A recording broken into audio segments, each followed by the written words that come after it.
Hi, everybody. It's Linda G, Comanche Psychic, and I have a very, very exciting guest.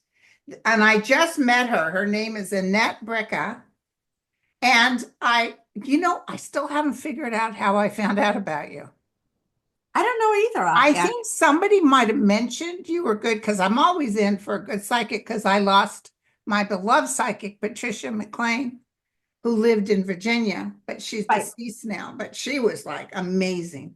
I think Anyway. I think that when we did your reading, you had no idea about me. You didn't know I anything didn't really about me. know. I thought, Yeah, oh, you're just okay, well, well, I'll we'll check her try out. it. Yeah. Yeah, I didn't know your story, nothing. And then yeah, her and I yeah, were like two girlfriends two yeah. besties that just met for the first time in a long time. And we kept talking and calling and texting, and it's yeah, for sure. But this woman, I got to tell you guys, please listen up.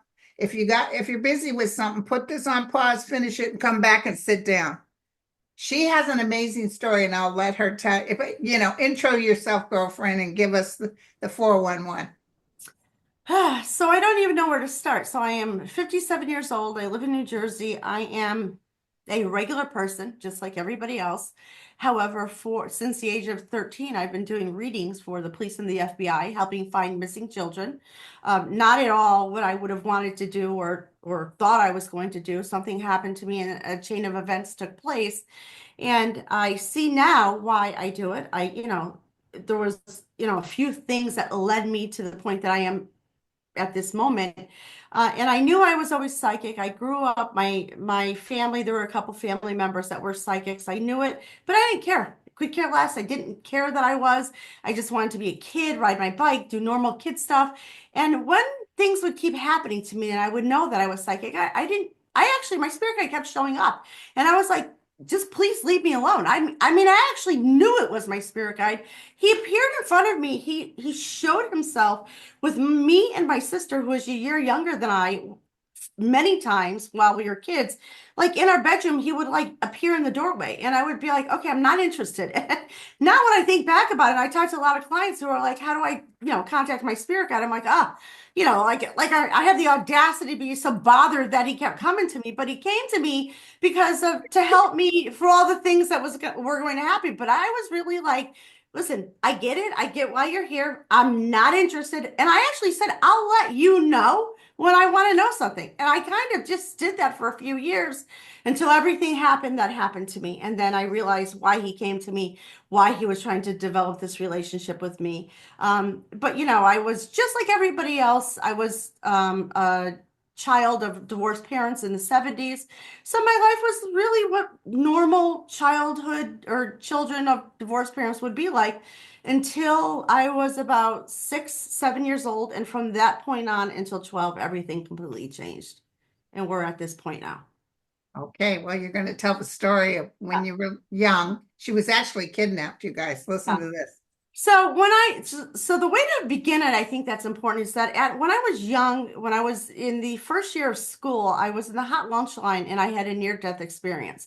I was in a lunch line with two other schoolmates, whatever, and it was a long lunch line, and we were standing next to a freestanding metal record player. Probably a lot of people don't even know what a record player is, but back then it was a metal stand, and the game was going to be who could hold their breath the longest. And I said, "Oh, I'll do it.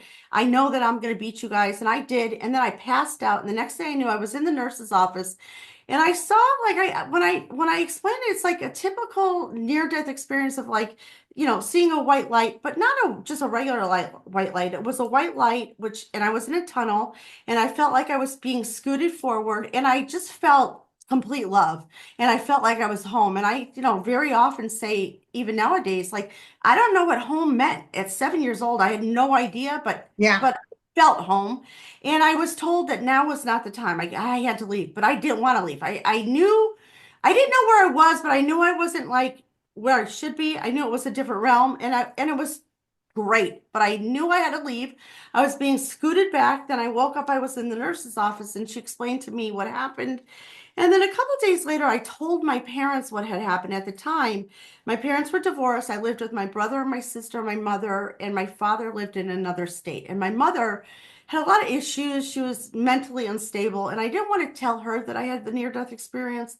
So I waited a day till I spoke to him on the phone. I told him, and he accepted it. He understood what had happened. But I think he was kind of afraid for me. I think he was afraid that it was too much, and he was trying, because I was really young, trying to explain, oh, Yeah, don't be afraid. But I wasn't afraid.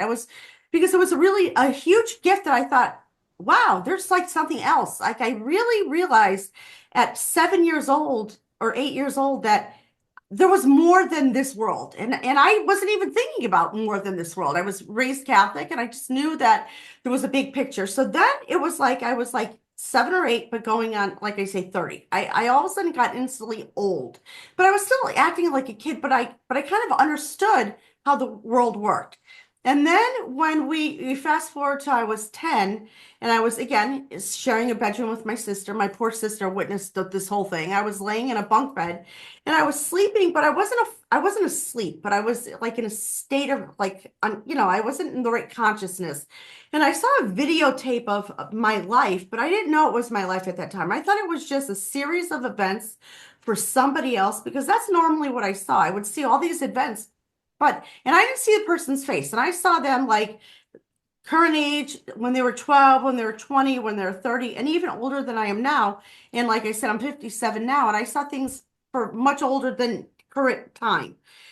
If so, when we fast forward 2 years from that point, when I was 12 years old, one of the things that I saw in this videotape was that a young girl around the age of 12 would be abducted from her home and she would be, kidnapped over a 3-day period and really terrible things would happen.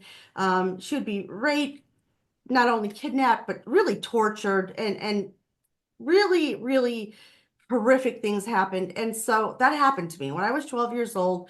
Two men came in my home, and I was on the third floor. It was in Michigan that we lived. So it was my mother, her boyfriend, my brother, and my sister. And we lived in like, I don't know if you know what the Amityville whorehouse in Long yeah. Island. Like it was like that look, and actually I used to live in Long Island, so it looked like that kind of house. I was on the third story of that home, and I was the only child sleeping on that story. So for these two kidnappers to come and get me, they had to pass all these levels of people of my family sleeping, and they came in particular to get me. They kidnapped me, they put duct tape in my eyes and my mouth, and they put me in a car that was waiting outside. And they drove me to, their house or wherever. It was 4 miles away. I didn't know at the time because they made me lay back. They made me lay down on the seat in the back seat of the car with the tape on my eyes. And so over a 3-day period, I had this duct tape on my eyes, my mouth. There was a crack mattress that I was forced to be on in this bedroom on the second floor of this home. And I was too afraid to take the tape off my eyes. I had no concept of time. It ends up that I was there for 3 days, but I didn't know because I was being drugged, tortured, raped, and not just raped by these two guys, but they were having parties, so by many people. And they had a loud radio station on in the room, and it was a Christian radio station. And at the time, the Christian radio station, like when I was like, like really out of it, I thought I was going to be murdered. I thought I was going to be killed. I was just not, I was not okay. I was not only not okay, I was, thirsty, I was hungry, I was beaten, I was drugged, and I felt like I was just not going to make it much longer.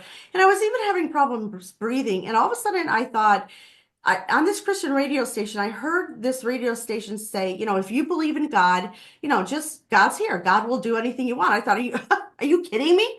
I said, okay, you know what, God? Okay, there might be other people that need you, but I could use you. If you're there, I need your help. And I got brave and I took the tape off my eyes, and I saw on the second floor that there was a window with shears billowing, and the window was raised a little bit. And so I saw that it was a second story. I went over and I looked out, and I then saw on the side of the crack mattress, like that I was lying on, there was a telephone, believe it or not. And I picked it up and I called my mom, and the FBI was there, and they got on the phone really fast. And they said, please look around your surroundings, tell us where you are. And I did, but I couldn't, I didn't, there were just houses. I had no idea where I was. And then I heard these bad guys come up the stairs. So I hung up the phone. I put the tape back on my eyes. Then they did whatever they did. And then they left. And I thought, okay, this is it. And then it was like a full circle moment. I realized I was that girl in that video that I saw 2 years prior that was going to be abducted. Because even though, like, when I tell people the story now, and they're like, "Well, you didn't know it was you." I did. I didn't know it was me because I had seen many things my whole life about everybody else, and until it was happening, I didn't think I would be the one that this was happening to. And so I realized then that I had to like get myself out of this situation, that the FBI was not going to save me, even though I just spoke to them and they knew I was missing. And they actually told me on the phone, "You've been gone for 3 days," and I was all over the news. And at that time in 1979, they showed my picture on TV, but they blanked out my face. They wouldn't tell your name or show your face on TV in 1979. Nowadays, Yeah. you could see a minor, but back then you couldn't. So I knew I had to get out. So I just hurried up, got my clothes on, and I jumped out of the second story window and I went to the neighbor's house. And there was a guy who was working on his Corvette. He was lying on the driveway underneath it. And I could just see his feet. And I was crying. And he came out from underneath and he said, "Oh, are you the girl on TV?" And I said, "Yes." And we went in his house and then we called 911 and the police and the FBI came. And so we fast forward and then, there was a trial that took place. So 6 months later, on February 1980, they were, so at the time of the trial, there were two FBI agents that were on my case. And I had told them that, I kind of knew that this was going to happen. And they said, "Well, what do you mean? How would you know?" And I said, "Well, I'm, psychic or whatever." I didn't know it was me. And that's why I had the courage to jump out of the window. And they said to me, "Well, we actually have a couple other missing child cases going on. Can you help us?" And at the time, and this is really notable because at the time I had never done anything. I just knew things, but I never gave anybody information. I never, never really was a psychic really, but I just knew. And I said, "Well, I think I can. I don't really know how we can see." And so within that 6 month time frame of me preparing for my own trial, I solved two cases for the FBI for missing children while I was preparing for my case. And so here I was like really traumatized. I mean, I can't even, you know, I Oh, think people would know that it's traumatizing, but it was horrific. I mean, what they were doing to me was terrible and yeah. and and really horrific. But helping help other people, not even knowing that I was doing, but just like giving them whatever I would get, took my mind off what was happening while I was preparing for my trial. And then when the trial took place, back then in 1979, as a minor, I didn't have to testify with them in their courtrooms. So I was able to say what I had to say, and they were not allowed to be in the courtroom. And then when they testified, I was not there. So I didn't hear what they said. Right. So they ended up they got sentenced, both of them, for 30 to 60 years in prison at that time. And then I went and lived with my father in Chicago, me and my brother and my sister. So we went from my mother's house in Chicago, in Michigan, after this happened, to move in with my father. And at the age of 13, so a year later, I said to my dad, I said, "Listen, even though I was kind of okay, I was still now working full time as a kid. I was in eighth grade. I was going to school. I was a cheerleader doing normal kid stuff, but I was also working for the local police and the FBI for helping find missing children. They would contact me. I wasn't getting paid for it, but nobody really knew except if you were like if you knew. So I was doing all this stuff for them, helping them. And then I said to my father, why would they pick me? I did because I couldn't understand that. Why would they go to all these different levels of my home, pick me? I had my brother, my sister there as well. And my father said to me, "Well, one of the kidnappers had escaped from a prison in Schenectady, New York, 7 months prior to kidnapping me." So he went from New York, escaped from prison, and he went to Michigan, and he was in cahoots with this other guy, and they had this pact to kidnap me. And I said, "Well, what do you mean? I don't understand." And he showed me two New York Times articles about him escaping from prison. And then when I escaped out of jumping out of the window, that, what he had done to me. And I said, "Well, I don't understand. How would he even know me?" And then my father told me that my mother was, like I said, unstable, and she had alcohol and drug problems. And she was in a bar with her boyfriend prior to this happening. And she made a $5 bet on I don't even know what. And she was on drugs or drinking or both or whatever. She lost a bet, and part of the bet was that she was going to leave the back door open, and this kidnapper, this guy said, my buddy just escaped from prison. He's on his way, and she lost a bet, and the night, so also what's important to say is that this happened to me over Labor Day weekend. So it was the weekend before school was going to start, and I was starting 7th grade. That Friday night, I wanted to spend the night at my best friend's house, which was right next door. And my mom, I mean, to say she was not mom of the year would be an understatement, but I mean, could care less what I did not care what I was doing ever. And I had said to her, can I spend the night at so-and-so's house? That Friday night was like my last hurrah before I went to school that weekend. And she said no. And she could care less, never cared where I was, didn't even know where I was half the time. And I said, well, what do you mean? Why can't I? And she said, not only did she say no, she made me, my brother, and my sister go to bed at 8 o'clock that night on a Friday night, which is not typical of her at all. So when she forced us to go to bed, my sister, so she was a year younger, my mom told my sister to, like lock the back door or whatever. And my sister Barb went to lock the back door, and she said to my mom, well, I can't lock it because the back door, the lock is broke. The screen door lock was broke, and then the door was broke on the door. The lock was broke. And my mom said to my sister, oh, don't worry about it. My sister's like, what do you mean? We have to worry about it. So my mom's like, no, just go to bed. And so when my father told me that your mother is the one that did this, she set this up, she's the one that made the bet, that's why it happened to you. And then it was different because, I was really, really afraid when I knew that this wasn't random, that these guys came to get me. I was really afraid about it, but I didn't know my mom, that part of it. And when I heard about that changed everything for me. I realized, because then I struggled with that. I thought, well, why would my mom do that to me? How could that happen? And then my spirit guide shows up again and tells me, well, you picked your mom, first of all. And I thought, oh, you gotta be kidding me. When I die, I'm gonna complain. I'm gonna be a Karen and go to like the customer service department and say, what the F, this is crazy. He goes, all right, you not only did you pick her, but put your seatbelt on because you're the one that designed your life. You're the one that chose all this. And I thought, no way. I went to ride my bike. I didn't. And he goes, well, you don't know, but you will. This is why, because you're going to help all these people. And I did help all these people. I started, from 13 years old on, I was helping the police and the FBI with missing children.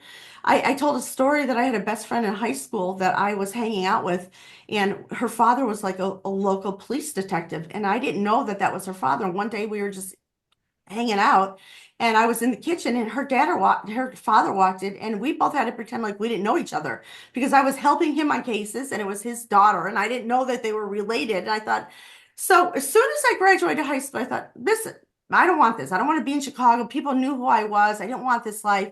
And I thought, all right, I'm going to reinvent myself. I'm going to move to California, and I'm going to just do whatever, do what normal people do. But the problem is when I got to California, I already had some clients because I was also doing readings, and a lot of people like in Hollywood knew who I was.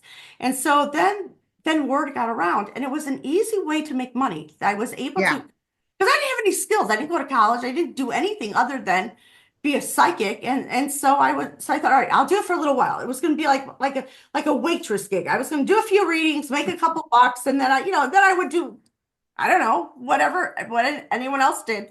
The problem is I got kind of famous for this, and I was hanging out with celebrities and musicians and all these people, and I was getting paid really well, and money was rolling in, and that's all I knew how to do, and I was really, really good at it.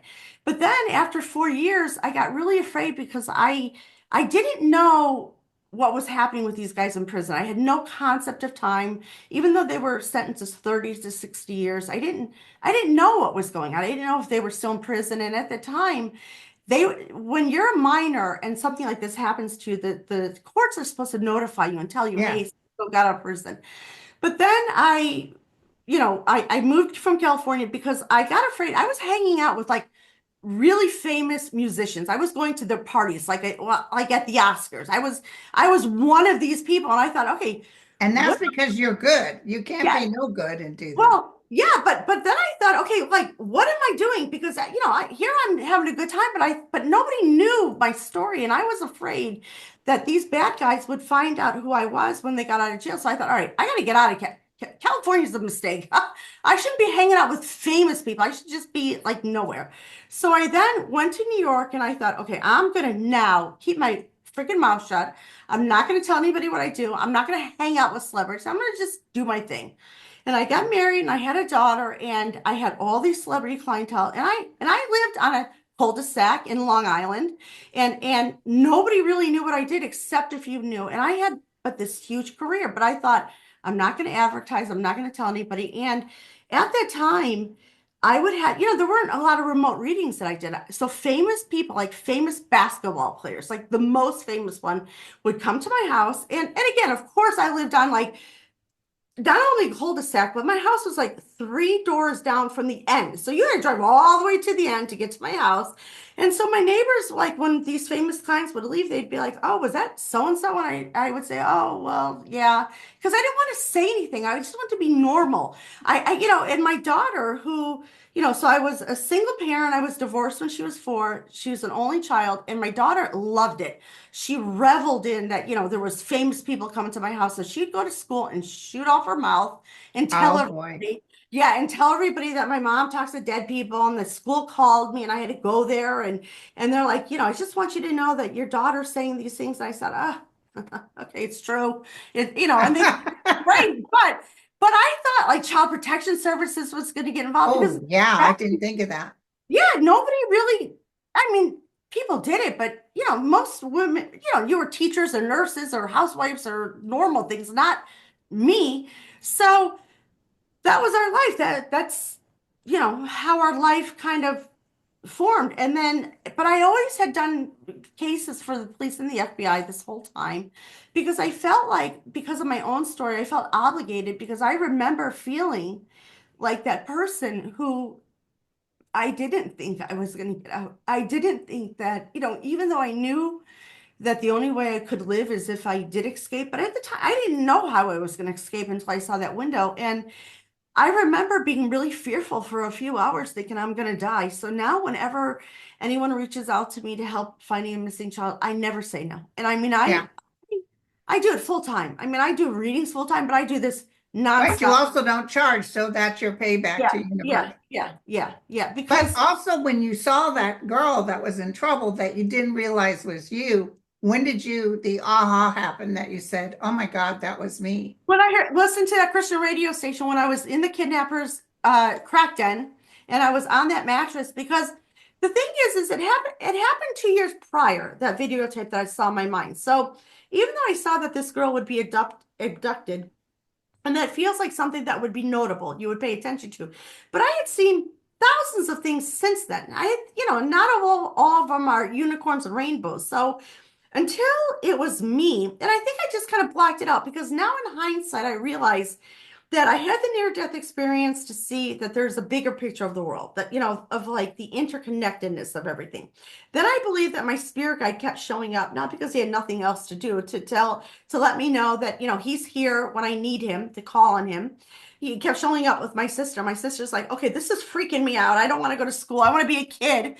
Could you and your ghost friends, I don't want to see this. And so I realized then because when I was there, that's when so I named my spirit guide David, not because it's such a spiritual name. I had no idea what to name him. I had a next door neighbor named David, so I thought, all right, you're David. Now at 57, I think that's funny because sure it's not David, but so I knew then when I was in that room that I had to escape, that was me. Then all of a sudden, like the flashback of what I saw as a kid came back to me, that radio station, if you believe in God. And I said to David, okay, I need you. You know what? You kept showing up for 2 years, and I didn't want to Yeah. know you. I need your help. Help me. I don't know what to do. And he's like, jump out the window. And I'm 57 now. I if you gave me $1 million and told me to jump out of my second floor window, I don't even know, even if there was a mattress or a trampoline, I don't know that I could do that. I would be afraid. I didn't even think twice. Jumping out of a second story window, no problem. I broke my foot, but I was a kid. I didn't even think about it. So I think that all those things happened so that I could be brave enough to realize that it was me, to get out of it because of the bigger picture of what I was supposed to do. And even the thing about my mom is, horrific and emotional that she was involved in it. I think that, and again, the irony that I chose her as my mother, because even though I I say she's know. not That's one of very hard to tell I people. chose her, right? But then because the big picture is that, so nobody knew my story until about a year ago. So about a year ago, a client of mine who's pretty famous, has a podcast. She had asked me to do her podcast, and I said no, no, thank you. So over my career, I've done radio and TV, but I never really would do it to try to promote myself, because I was actually not promoting myself. I was acting like I was just like, like a Tupperware lady, or even, bullshit. I wasn't saying what I was doing. And so when she asked me to do her podcast, I said no. And she goes, well, just think about it. So the next day I thought about it. I thought I would do it. And there was a particular reason why I decided to do it. But when I did it, I told my story. And that was the first time that anybody really in the public knew my story. And as a result of that, all my clients, like all these famous clients and just clients over the last 40 years, reached out to me and sent me flowers and gifts and wine and candy. And, they were really shocked by my story and wanted to know why I never told anybody. And I said, because I'm afraid. Like I don't have Facebook. I've never had Facebook in my whole life. And that was because I was trying to not let these bad guys find out who I was. So here I was, actually, honestly, doing readings for thousands of people, because that's how I made my living.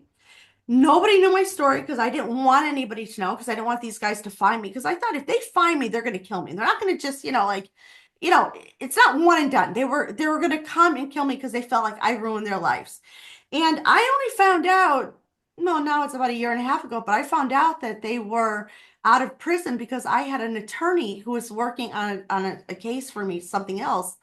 And she knew my maiden name, and she said, I don't know if this is you, but I see that there was a minor, and there's these guys that, they were in prison and in Michigan. And I said, oh my God, yes, that's me. And she said, well, one is on death row, which I didn't know.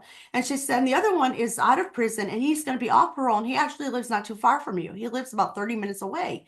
And I had no idea. So here I was, and I was like 55 years old. So this happened just a couple years ago. And I said, what? What do you mean because he was arrested in Michigan, but he escaped from New York prison in Schenectady, New York. So when he got out of prison, because they both served 26 years each, when they got out, he came back to New York. I didn't know that.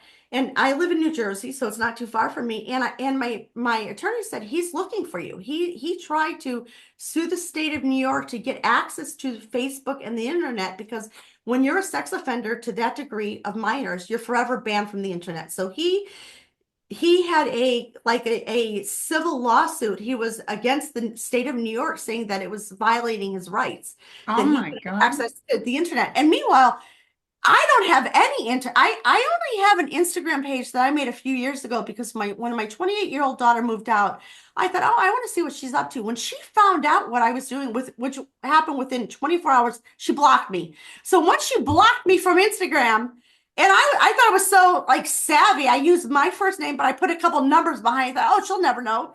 And she's like, is that you? And I'm like, oh, I don't know. And then she blocked me, so I could never use it. Okay, which is not. Typical kids. Yeah. Yeah, right. Here I am, this famous psychic, can't even follow her like incognito. And so when I found out that he was trying to sue the state of New York to get access to Facebook, and my attorney says, I think he's looking for you. And I said, because here I lived, after I left New York, I mean, after I left California and I was, like hobnobbing with famous people, and I came to New York, I raised my daughter in Long Island, and I had this really long run where I was just kind of, doing readings, but nobody really knew who I was. I'd never advertised. I was always busy, and I knew all these famous people, but nobody really knew me. And then when I found out that he was trying to look for me, I thought, oh no. I thought, F that. And so I have a lot of like famous clients that are writers and without naming names, like people that were involved in like the Me Too movement. That when they found out my story, they said, "Well, I'm going to help you." A bunch of these reporters and writers said, "We'll help you." And I said, "Well, first I'm going to go on a podcast because I'm not going to," because I was afraid for a very long time, and I thought, you know what? I'm not going to be afraid. He should be afraid of me. Okay, Yeah. Yeah. because I'm not 12. I'm 57 now. And I'm not because when this happens to you, they want you to be in fear. They want you to shut your mouth, not say anything. I thought, you know what? And Because that fear gives them power. yes. And what I found out, that I didn't know, is that once they both got out of prison, they both reoffended. They did this to many other people. The one that is out now, who doesn't live far from me, so that 7 months that he had traveled, once he escaped from prison and traveled to come and get me, there were a bunch of murders that took place along the way to get me. There were 7 women, not women, girls that were murdered. 4 have been identified. 3 are still not identified. I'm working on it with the FBI because I want to put him behind bars. So not only did I want to tell my story, I want him to go back to jail, and I want everybody to know, because I'm not going to live in fear. And actually, I hate to say this, but I am in fear. I mean, I really, I I'm know. at the I point. don't know how you did, because it gives them power. And you have to say, you have no power over me. And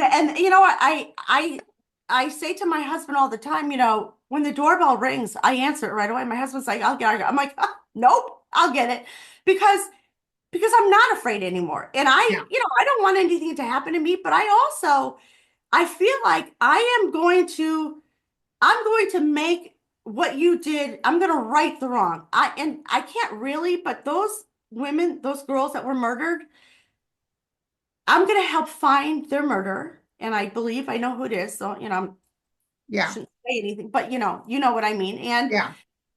I don't want to say over my dead body, because I don't want it to be over my dead body, but I mean, I'm not going to live in fear. I feel like I was given this gift to help people, to help find missing children, but also to be brave. And I am going to be brave. And Yeah. I'm out there telling By my the story. way, when you answer the door, are you holding your AK or is it behind you? No, not only none of those things, and my husband's like, well, you should have a plan. I go, yeah, I have one, but because I'm so, like, fearless now, that I Sound just, angry too, a little bit. I'm angry because he actually has the audacity to be this bold to Oh, come yeah. looking for me. So I mean, I wasn't happy all these years, but I just made peace with it. I was just like doing my thing. But to find out now, because if I were him, I would just be like living out my golden years, just like minding my own business. But the fact that you're looking for me, that Yeah. you are, trying to sue the state of New York, that you don't care, so I'm coming right back, because I'm gonna fight this. And I also want, so the reason why I did the podcast, because I wanted my story to be told, but I realized that I needed to be more out there. I wanted people to know who I was, not because I need more readings, but because of my story. Because one of the things I feel very strong about is prison reform. Because when this New York Times article came out originally, that he escaped from prison, and it said, like, in this 2-paragraph article, that he had, within a 4 or 5 hour period, saw through the bars of his cell and escaped. First of all, okay, you would need more, you would need like an electric saw to get Yeah. out, but then you need to pull the bars apart. So it was an inside job, because how could you get out? Because even if you get out of your prison cell, how are you getting out of all the locked doors? So, Exactly. right. Exactly. So now when I think about that, infuriates me. And this happens all the time, because you can't just escape from prison. You can maybe get out of your cell, but how are you going to get out of all these other locked rooms and doors and all these things? So I want to now, when I'm more elevated, so more people know who I am and they back me, I want to help change prison reform, that prisoners, if they're going to get out of jail, that there should be no inside help. People should lose their jobs. It's a travesty. It should never have happened, because if he did not have inside help, and it would never have happened, it never would have happened to Did me. he have like a charming personality or something? Did he know how to work people? So I do know a few things about him. I mean, I don't think he's charming, but I can tell you that he's savvy, he's smart, he knows how to, because he's a career criminal and a pedophile and a rapist and a murderer and all these things, but he thinks he's smarter than everybody else, because again, he's not just doing these things, he's doing it in plain sight. He's doing it, and he's trying to sue people along the way. He's nervy, he's ballsy. So again, there's a few reasons I do this. Again, not because I'm trying to be out there, be out there. I'm being out there because I want to change prison reform and I want something to happen to him. But I also want people to know, because this is the other part of it. Once people found out my story, so even though I've done readings, because most of the time when somebody is my client, they're my client for many years, for Yeah, 20, 30 years, whatever. So once I heard what happened to me, because a lot of people would say, well, how do you know what you know? And I would just never tell them. I'd say, oh, I don't know, I just know. But now what happened when they found out, because before I would never tell anybody anything. I would just say, well, I see, when I would do a reading, I would say, I predict these things. And people would think, oh, well, you're a psychic, you have money, you have a charmed life, what do you know? But now when I could tell my story and I say, listen, I've been where you've been. I've had a really horrific life. It's not been all unicorns and rainbows. And I know that you have to participate in your life, because that's the other thing. Life is not just about going through hard things. But if I did not have the wherewithal to know that I was going to need to escape, that the FBI was not going to save me, that I had to jump out of the window myself, because you have to participate when things get rough. You have to just not wait for things to happen. You have to be involved. You have to make choices. You have to make hard decisions, but knowing that there was light at the end of the tunnel. And that's why I do this, because even though now, I'm sitting in a position where life is pretty good. I don't really need to do readings, but I do it because when people reach out to me and they're really in a really difficult spot, they don't feel like there's any hope. They don't feel like they can get to the other side. And I know what that was like. And I say to them, listen, you're going to.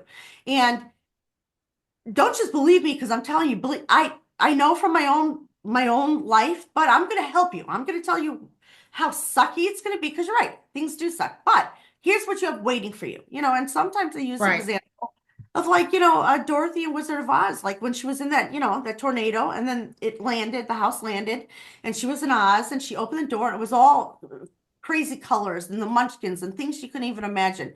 I say, if you could see what I see, you could see what's on the other side, you would just plow through. You would have the strength to get through what you need to, because yes, it's difficult now, but it can get better. But you have to participate. You can't just not have a plan. I always say be intentional. When I got remarried, so I've been remarried now for about 12 years. When I first made my home office, my house in New Jersey now, my husband's house, um, I had a sign that I put in there that said, be intentional. My husband's like, what does this mean? I'm like, oh my God, don't ever in public say, what does be intentional mean? Because that's my whole gig. That's my whole spiel, that you have to live an intentional life. You have to have a plan, because, because even if life is really, really hard and you have no idea what the plan is, have some plan. You could change it. But I Yeah. tell people, don't just wake up and just see what happens. Make plan A, plan B, so that you are living an intentional life, so that you can get to the other side quicker. Because I do feel like not only is there hope at the other end, but I believe that life is supposed to be lived where you feel joyful, where you feel great, where life feels really, really wonderful. And That didn't happen to me until I went through cancer. When the cancer woke yes, me beyond woke. And I was walking down a path. Had no breasts, no hair, and I begged for my life because my boys were still young.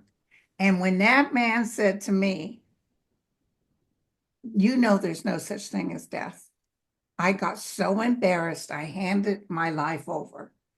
And at that moment, which is in my book, at that moment, something happened to me that was so profound that I've never been happier. And yet it was from cancer. So I'm in grace for the cancer, but I got through that. I appreciate the moments and I'm having a ball.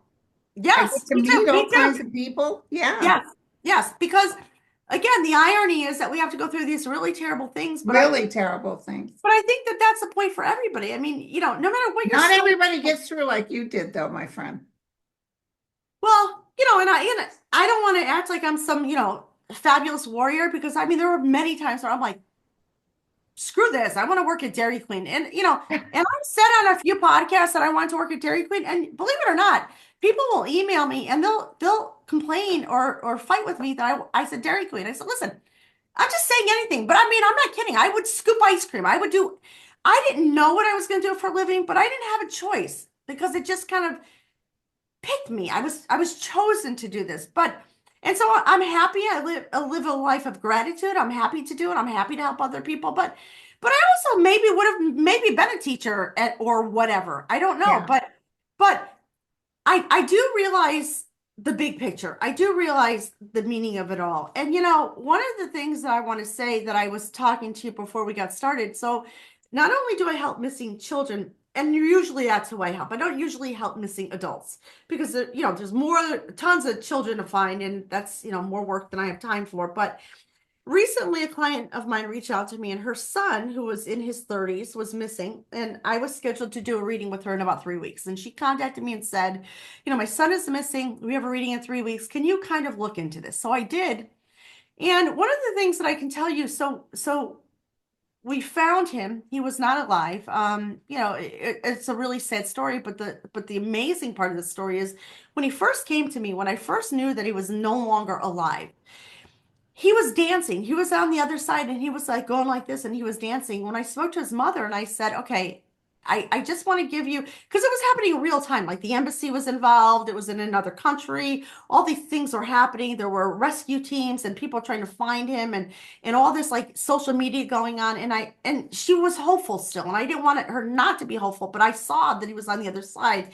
And I said, is he the type that would like be involved in a band or music? And she's like, yeah. And I said, would he be? And I said, okay, I'm going to describe, because this was over the phone. I'm going to describe it. And I said, would he be dancing like this? She's like, with his arms out? I go, yeah, and she's like, 100% that's him. And I thought, oh, but he was so happy. He was thrilled on the other side. He was not sad. He was thrilled.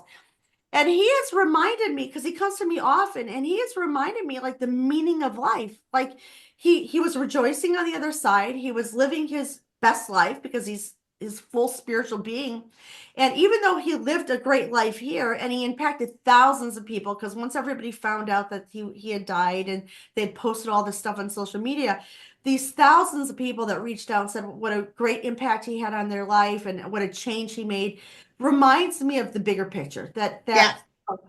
of if we can help others, because I don't think we're always looking to help others. And you don't have to be a psychic or a medium. You could just be nice. You'd be nice to your Well, neighbor. the people on Yeah. the other side taught me so much. The first man that walked through the wall of my office that I was in with the mother crying in front of me, he was a tall guy with crystal blue eyes and motorcycle boots. And he proceeded to tell me how he died. And as I'm talking, she's wailing. I couldn't look at her because I was afraid I would cry too. Yes. And he Yeah. was Oh, I telling me cry all how the he time. would take Yeah. this Yeah. 18-wheeler with his bike, how they brought him back to life, blah, blah, blah. And he Yeah. looked at me with those crystal blue eyes. He said, could you please tell my mother I'm more alive now than when I had a body? That's the same message I got too. And Yep. he is so in his like his element. He is, which I mean, I've done a lot of readings for people on the other side. They are, but I don't know if any to this degree because it was so immediate when he came through and so it made me happy. I was happy I would be driving down the street. I would be running stop signs because he would be coming through and I was just, smiling because he was there. I mean, it was just, I keep saying to all my friends and neighbors, he's like one of the best people I ever met who was not alive. I did not meet him alive. I met him on the Yeah, other but you side. really enjoyed his company. But he was and he is fabulous and he's a reminder of living your highest best life here, regardless of what's going on. And Now, you know what's interesting? I read a woman who's her son was a mountain climber.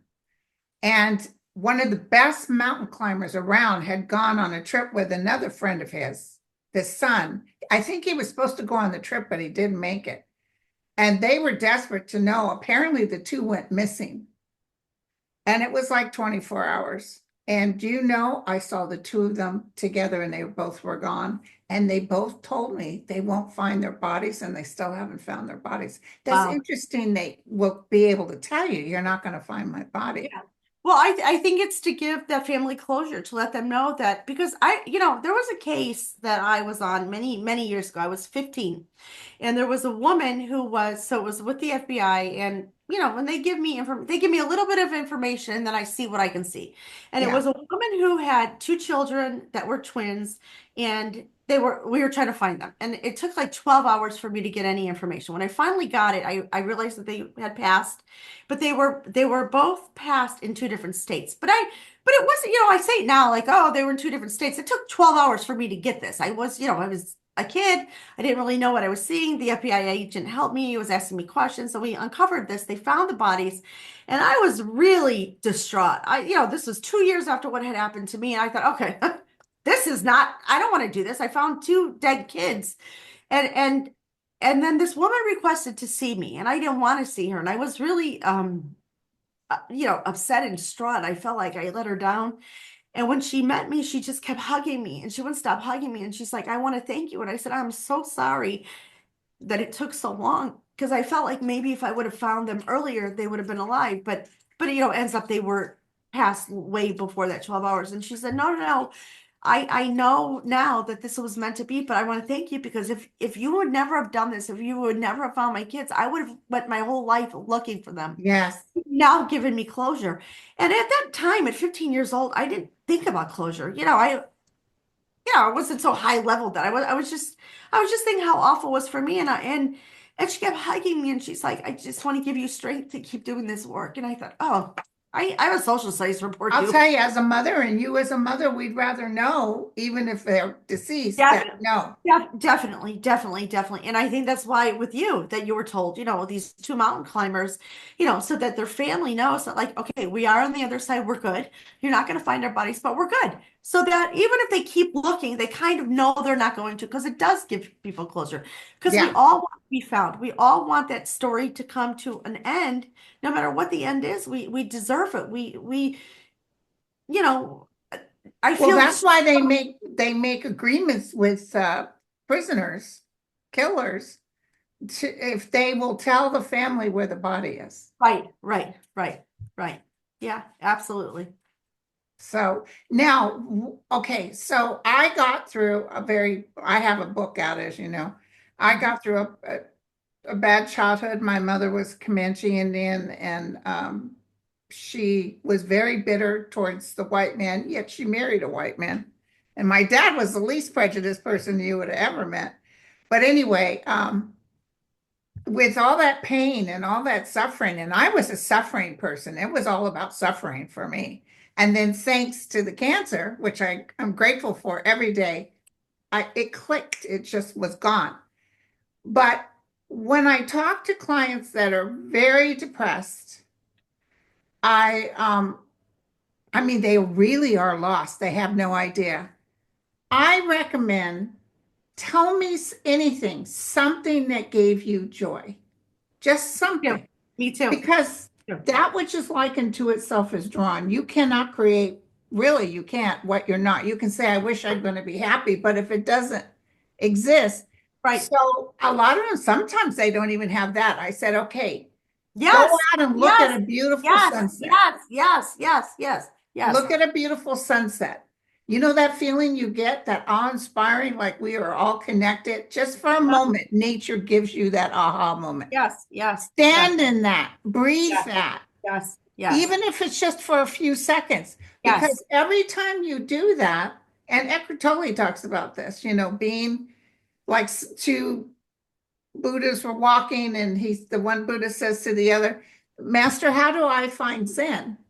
And the master stopped and said, do you hear that? And he said, no. He said, listen again. And you can hear barely a little creek, going up in the hills. And there you He go. said, Yeah. oh, yes, master, I hear it. He said, that's Zen. Yes, yes, yes, Be yes, quiet, be connected, and you've got to build, like you said, be involved.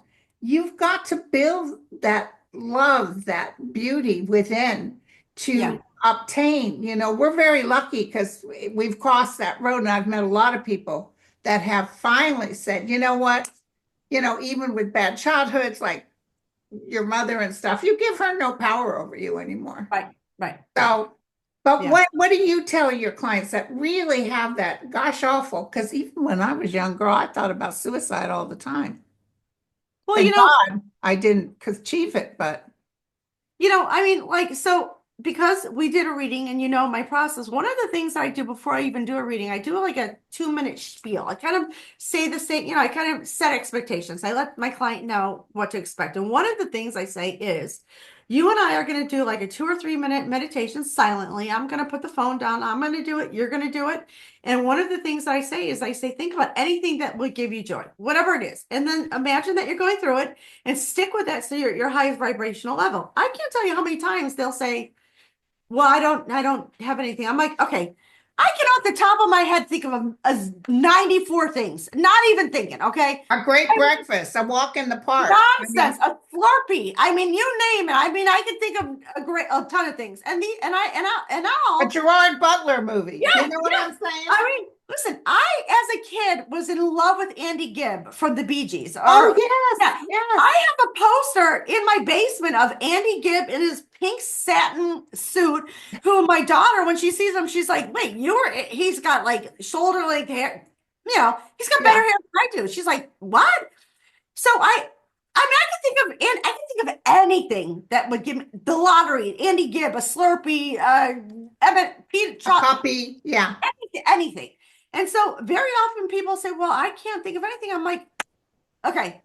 And then I just start rattling off things. And then they're like, oh, okay. Well, I didn't know you. And then I go, okay, well, yes, anything, whatever gives you joy, because that's the other sad thing. Like if you can't even imagine. Well, here's the deal. It's a vibrational thing. Yes, yes. That which is likened to itself is drawn. You Yes, cannot yes, create yes, what yes. you need unless you're a match to it. Yes, If you yes. want joy in your life, like you said, work at it. Sometimes Yes, it takes work. yes, It's just yes, not all yes. natural. Yes. And I tell people, when I say to people that are really vibrating low, I said, listen, when we get off the phone, because, usually within that 59, 60-minute period, you're on a high because I'm your cheerleader. But it's not all great things, but, I'm helping you.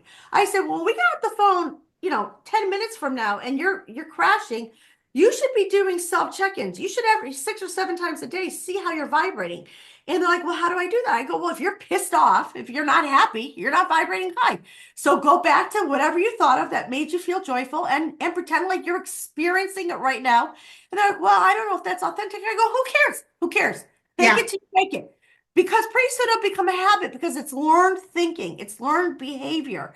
After you do it for a while, it's easy to get back there. You have to vibrate high to get there. And, and so I say it now, like it's so easy for me. And I can tell you, so when I recently did this podcast, a lot of people contacted me to do podcasts or to do interviews or whatever. And I don't know hardly anybody. I mean, I know some people, but they would rattle off names, so and so. And I said no, and they'd be like, how do you not know? I go, well, listen, if I was a surgeon, I wouldn't come home and perform surgery. I would just, make a dinner and watch Netflix and relax.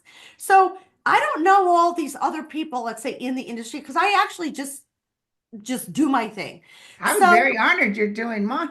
Oh, thank you. But the thing is from a young child, I always knew these things. I always knew that you had to vibrate high. I always knew that you had to be joyful. I always knew about the Akashic records. How? From my spirit guide. I mean, I think I should send him edible arrangements and thank him and say, you know what? So sorry, I didn't really realize how fabulous you were going to be. But so all these people, when I lived in Long Island and my daughter was 4, the Secret came out, and every woman on my block, and not just women, everyone's like, oh my God, did you hear about that book, The Secret? I go, I never did read that book. Yeah, well, I said the secret about the secret is not a secret. I've been living like that my whole life. So, I mean, the fact that this is like, top on the charts and, all over the world, that this is the #1 book. And I actually thought, what? Nobody realizes it. And it wasn't even because of law of attraction. It's like quantum physics. It just, so I'm not a genius. Trust me. I needed to buy curtains the other day, and I was measuring something, and I said to my husband, and he goes, wait a minute, you don't know. And I'm like actually too embarrassed to even say what I said. And he goes, but you can find a missing body or whatever. I said, all right, let's, so I am not a genius, but I knew about the Akashic records. I knew about all these things as a kid, and I just lived my life as if not even thinking twice. So that's how I was able to do it. But now all these people, and now a lot of people, humanity vibrates very high. It's not like it was many, many years ago. And still people are so lost and they're so hopeless. And they, Sometimes it's even harder because it's vibrationally so high. yes, yes, And don't yes, forget grace, you guys. Being in grace, a lot of people don't realize. Stop. Stop. Do those breaths, 3 breaths every day. yes, That's how I practice. And it also, when you're in grace and you're saying, you even tell the realm, listen, I may not know how to get there, but I definitely am allowing you to help me help yes. Help myself. me, help me, help me. To do what And I don't it's know what I beautiful. don't know. Help me. Yes, I Help agree. me. Help Yes, me help myself. yes. And I try, that's why I'm not doing personal readings anymore, but Good for you. that's the word I try to get out. But I have this YouTube show that I can talk more about. Well, because now you're able to meet, instead of like me, one-on-one people, every day throughout the day, I can only reach 3 or 4 people a day. You can reach thousands. And so Yeah, you're, but I'll tell you that I don't get that many readings, and I met a lot of good psychics, but it was so fun to meet you because Patricia McLean is now deceased, and she's the one that threw me off my out of my shoes. I was 36 years old, wanting to get a tubal. I was having issues with my daughter, who was about 14. You know that one. yeah, And yeah. I was thinking, I would never do this again. And she said, you're going to have 2 boys. They might be twins, but they're real close together if they're not twins. I thought she had No lost way. her mind. Yeah, I yeah. thought she had lost her mind. I had a boy at 39 and another boy, not planned. They call it midlife or something, at Yeah, 42. right, right. Yeah, So yeah. she was dead on. She was Mhm. dead on. And that's how you are. I tell you, I was losing my breath. It was like, whoa, whoa. And I was writing. Oh, well, I appreciate that because when I do a reading, so the other thing, so now that I've done, all these readings, I'm not as nervous as I was, but I am always still nervous because even if I bring the message through and it's accurate, a lot of times the person's embarrassed to confirm it, because it's all, personal, sacred stuff. So they're embarrassed. And so I never take it lightly. I'm always, I know it's a big responsibility. I know that I want to help that person. I know I want to bring through whatever I'm supposed to. A lot of times people say, "Oh, I want to hear everything that, you see," but 99% of the time they're not prepared to hear it because they think it's all great. And then I get many people calling me back or contacting me 2 or 3 days later, like cursing me out, like mad. I had a client recently who was mad that I said they weren't going to pass for quite a while, and she was like cursing me out. And Oh, I said, just show you what I see. So it's not all rainbow bows and unicorns, but I right. know it happens for a reason. And I feel really grateful to be able to do it. And I do feel nervous every time I do a reading, but I just say to my spirit guide, okay, I'm gonna That's, just I be say, the take the messenger. wheel. Yeah, yeah, I almost sometimes lose who I am and I'm just talking yes, yes, automatically. yes. 100%. But I don't even very often know what I said. And more I often, everybody is so kind. Yeah. Yeah. Well, most people are kind. I mean, even the ones that are not kind usually end up being the kindest at the end because after they Yeah. curse me out, then they contact me and they're like, okay, so sorry, it happened. Hey, girlfriend, how many times have you heard? I'd be honest to God, I thought you were so full of it. And sure Oh, enough, this happened. yeah. A I've lot, heard that so many a times. lot, a lot. And I realize like not to take it personally because, sometimes people will yell at me and I'll say, okay, I'm predicting your future. It hasn't happened yet. So how can you fight with me? We're not even there yet. You know, Exactly. so Exactly. but I get it. I understand, the human plight. I understand that some things seem easier than others to hear. But I think that, but here's the thing that I tell everybody, and I do truly believe this, and I believe this since I was a kid. I don't think that anything is better than the other. So I do believe that winning the lottery, and I sometimes use this as an example, is better than breaking your leg from a human standpoint. I get it. Winning the lottery is better. But from a spiritual standpoint, maybe breaking your leg is better because you need Exactly. that, right? But you don't want to hear about it at the time when that's going on. So I just from my own life know that when something happens, when I get into a fight with my daughter or my neighbor or whatever happens, not that I fight with my daughter and my neighbor all the time, but whatever is going on, when it's considered to be negative, I don't think of it as negative. I just think of it as an event because Right. I know that that's usually when the worst stuff happens. I usually get excited thinking, oh, now things are going to change because that's usually how it works. Well, like if you had read Yes, me before cancer, yes, yes. and if you'd have told me, oh, Linda, I do see a little, I would have been all upset. But actually, that was the beginning of my new beginning. Right. That's when it all began. That's when And do you, you have a limit like these young girls? I find it very hard, or even older women, that it's all about where is he? Where's that new yes, person in you my? I know, have a hard time with that because no person can make you whole. not only that, what I have said recently is that so a lot of people, a lot of young girls will ask The that, young ones, yeah. years old, they'll, where's Prince Charming? And I'll say, oh, okay, I see him in blah, blah, blah. And then what has blown me away lately is they'll say, okay, well, will I be happy? Okay, this is your whole reason to call me. And I say, well, wait a minute. I just described Prince Charming, and he actually is, and you're gonna meet him. That is what you're waiting for. Now you're asking me if you're going to be happy. And I used to say yes. And then I took a step back and I said, maybe not, because you need to be happy now. You need to be happy in the moment and going towards this because it's not just when you arrive at that moment that you're Yeah, happy. Because it's not a parade. It's not a ticker tape parade when you meet the guy. It's if you're not happy now and along the way, which is your responsibility, that's part of participating in your own life. When you get to this moment of what you're waiting for, sometimes it's lackluster. It feels less than because you built it up because you don't care about your own happiness along the way. So I tell that young bride, don't wait for him because it's not he is not your cruise director. He's not here to make sure every moment of your day is fulfilled. That's up to you. He's going to be a part of your life, so that's good, but you need to find happiness along the way. And people that don't, regardless of your circumstances, I feel sorry for because that is the whole meaning of life, I believe. yes, yes. And some of us aren't meant to be and I've, gone through several relationships. I'm sort of done and dusted, but not according to you. But anyway. No, no, you're not. Well, But I do realize I've never been happier and I'm on my own. And I was the girl that if I didn't have a date Friday night, something was wrong. right. Well, because you're happy, because you're I'm already very happy, happy. you're fulfilled. So now anything that comes into your life is just icing It's the cake. icing on the cake, Yeah. except for the Because chemo. because I you're lost all everything. I lost yeah, everything. But yeah. they said you're going to lose weight from this chemo. And so I went in the year 5. Oh, you're done, Linda. We don't have to see you anymore. I said, wait a second, wait a second. You said I was going to drop some pounds. I didn't lose nothing. I want my money back. Yeah. I don't mean to laugh, but yes, I get it. Yep.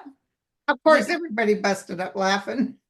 yeah, but it's true. You don't realize what you have. You don't realize the life that you have until you go through some difficult times. And then when you go through difficult times, then things are put in perspective. Then you understand to experience, to enjoy everything, every little thing. It's not the major things.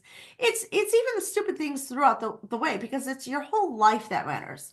Because Right, you have such an impact, your daily routine impacts a lot of people.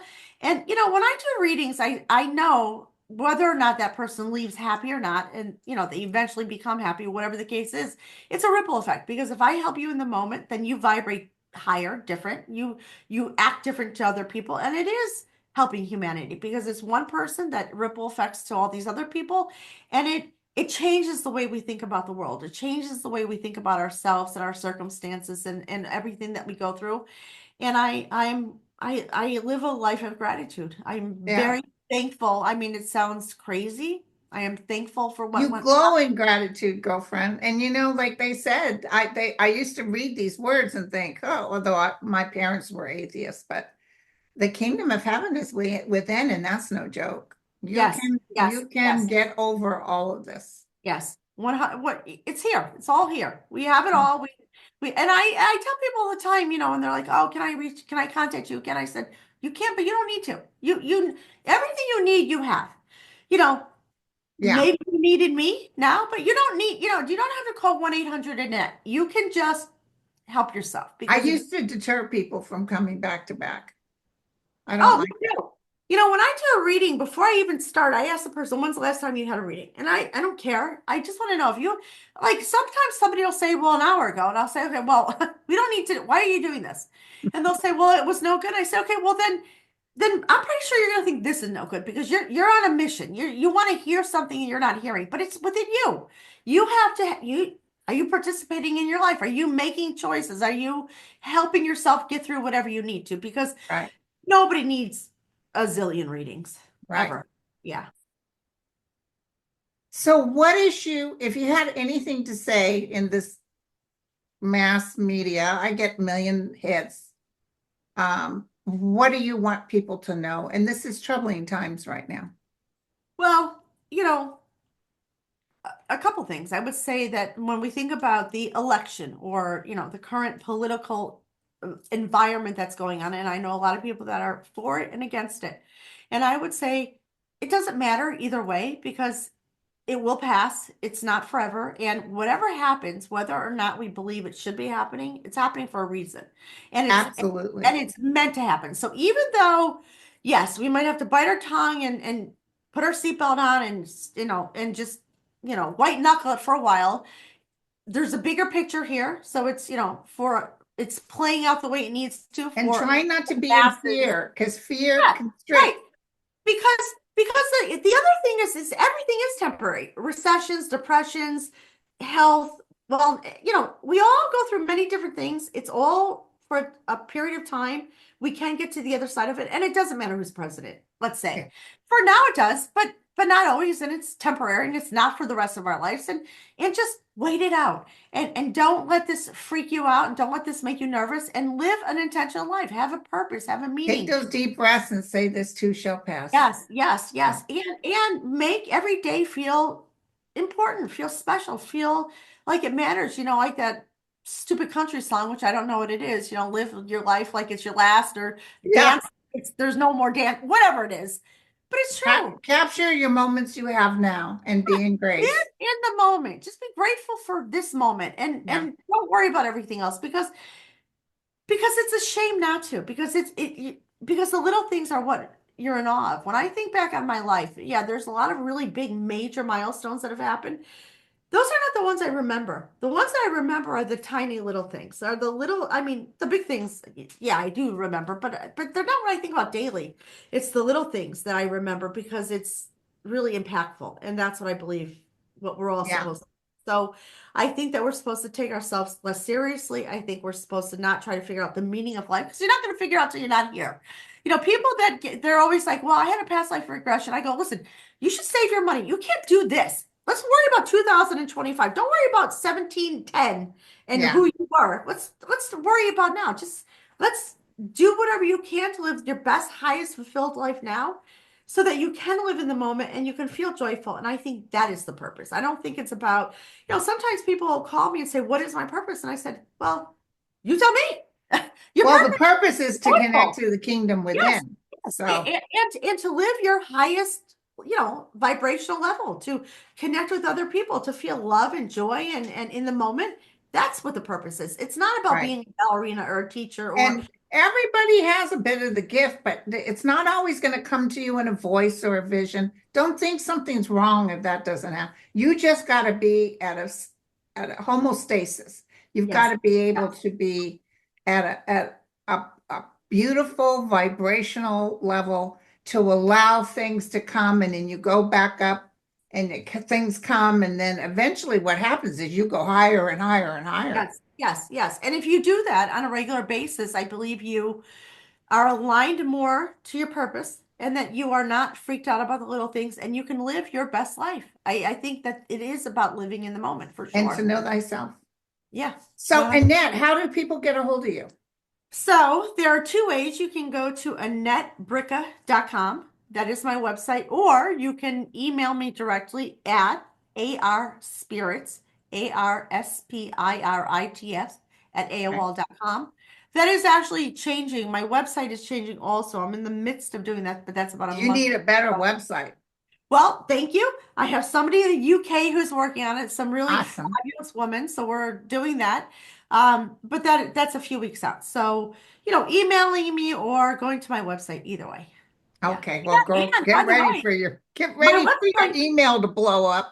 I appreciate it. I thank you. And I thank you for this opportunity. And I just have to say, so I did recently just meet you, which is crazy to me because I feel like once I met you, I've just always known you now and always will know Yeah, you. So, we didn't just do a reading. I've talked to you 74,000 times and will yeah. forever, but I feel so connected to you and so grateful. And I don't want to say this to people because I'm not going to tell your story, but I kept saying, you're just like me. I feel like you're me. I kept saying during your reading, I feel like we're the same person because it felt like the same story, kind of. Yeah. So, Yeah, because tell them what happened. You scheduled me and you said something was telling you, oh no, I should have scheduled her last yes, because you yes, knew we because would start talking. yes, and I knew I would cry. I knew I'd be emotional. I knew it would take forever and 100%. And there's no question about it that, we're connected. I believe that, sometimes people come to us for reasons or Yeah, seasons, and sometimes it's a soul level connection.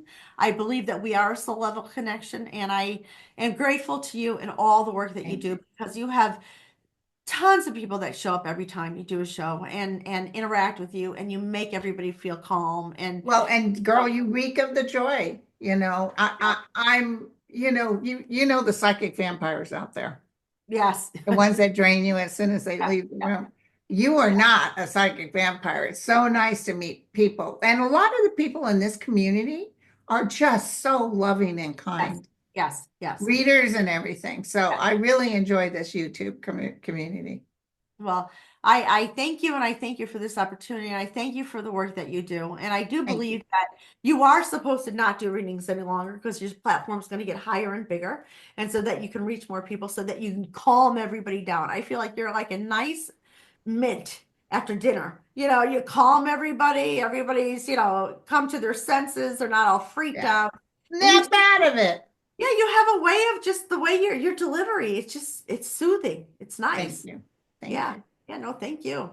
Well, you guys, I know there'll be a lot of people asking for you to come back. Are you ever going to do your own YouTube show or podcast or Because, this is all like new thing for you? yeah, I mean, I'm just starting like to get my message out there because of what I want to do personally with this person and with prison reform.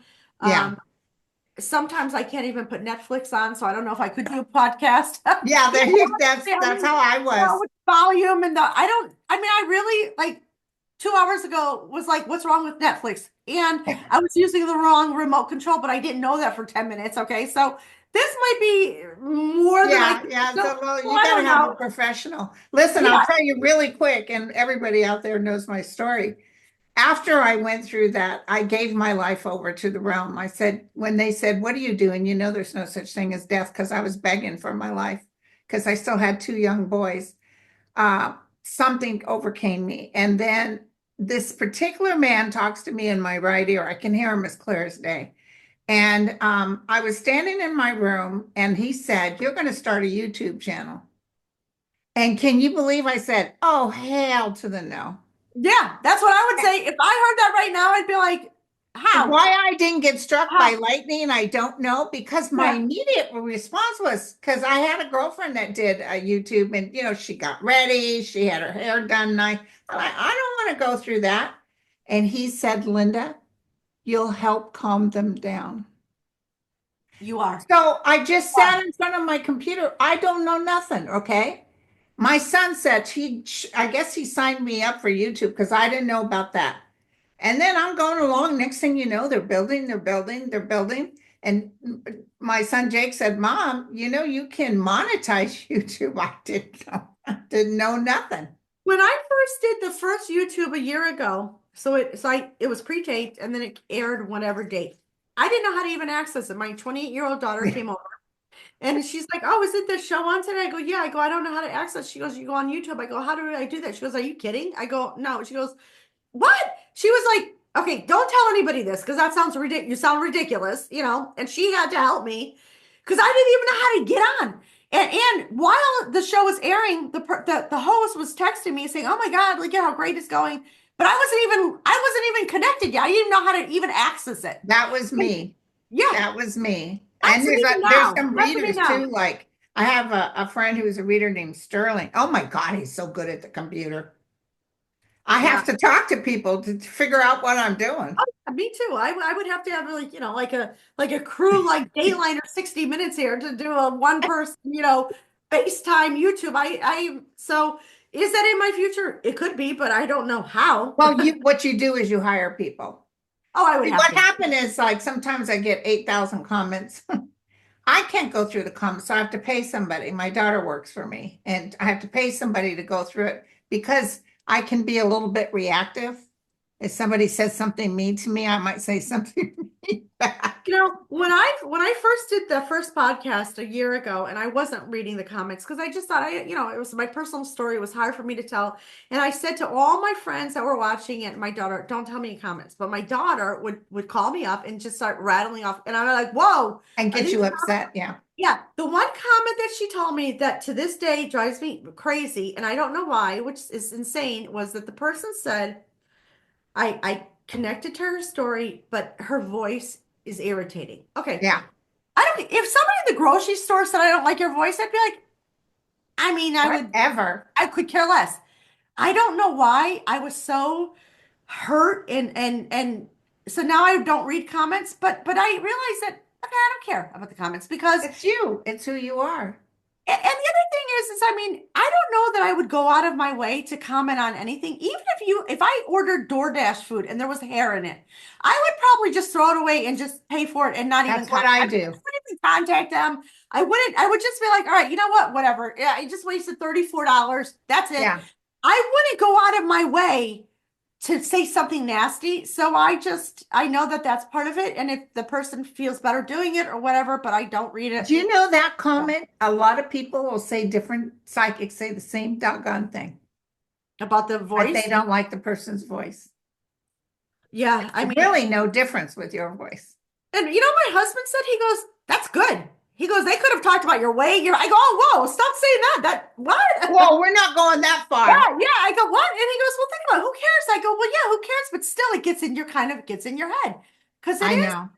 No, I always swear it's a good thing I don't get kidnapped because my driver's license say I weigh 110 pounds. And if they were looking for me, they'd never find me. It looked like Linda, but that woman was way too big to be Linda. means laugh, but yeah. I mean, The DMV doesn't say, oh, really? They just take whatever you say. So you can weigh however much you want to weigh on the DMV. my driver's license is due in July, and I don't know if I have to get a new picture or go there. And I'm wondering, like, about the weight thing. Yeah, are they going to ask me? No, you just put whatever you still the want. honor They don't- system? No, they don't weigh you.